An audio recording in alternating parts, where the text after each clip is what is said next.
So in this part of the video naman po is kung paano install yung operating system na ginawa namin using VirtualBox. So ito po yung screen namin. So virtual, yan po. And then click new. Yan. And then yung name ng virtual machine. Tapos yung ISO image. Ayan po. Lunaris ISO image. Lunaris OS.iso. And then click po nung type is Linux. Then yung version is Debian 12 Bookworm 64-bit. And click po ng next. And then 2 GB RAM and 2 cores. And then next lang po. Next and then finish. So start lang po and then Lunaris. Ayan na po siya.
So, ito na siya. Hindi po ito yung full install. Ito lang yung demo kung ano yung itsura at kung ano yung mga naka-install.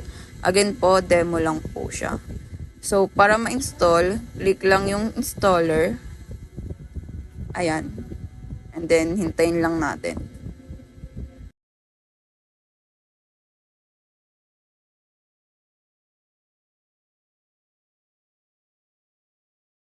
So, ayan. Click next lang po.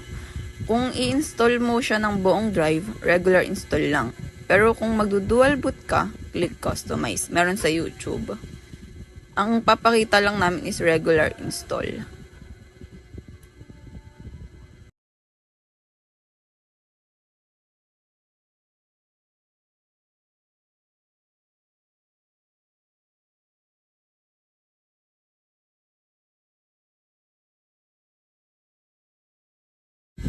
So, highlight lahat and drive.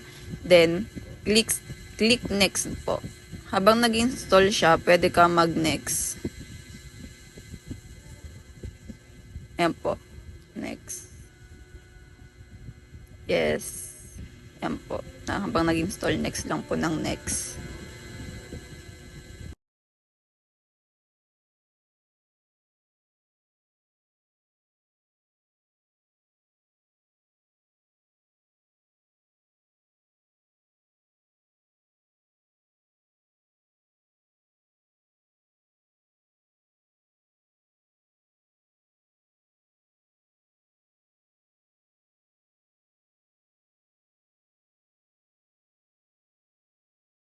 So, pagtapos po ng 100 install, click finish and wait lang sa pag-reboot.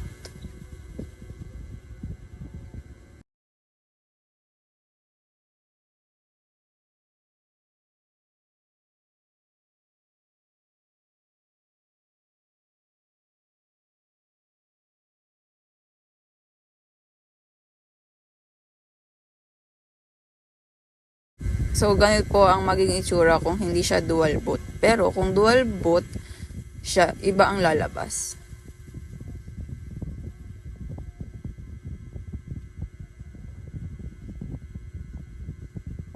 Enter lang po natin and then wait lang po.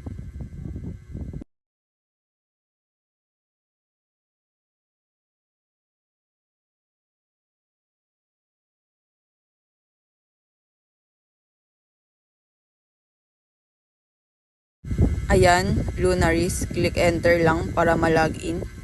Wait lang natin ng onte.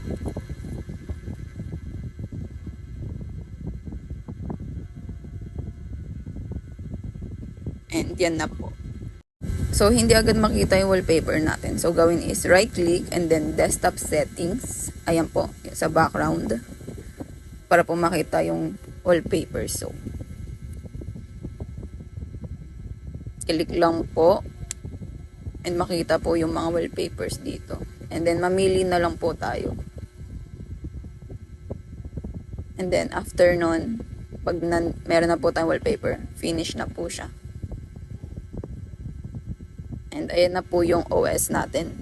Thank you.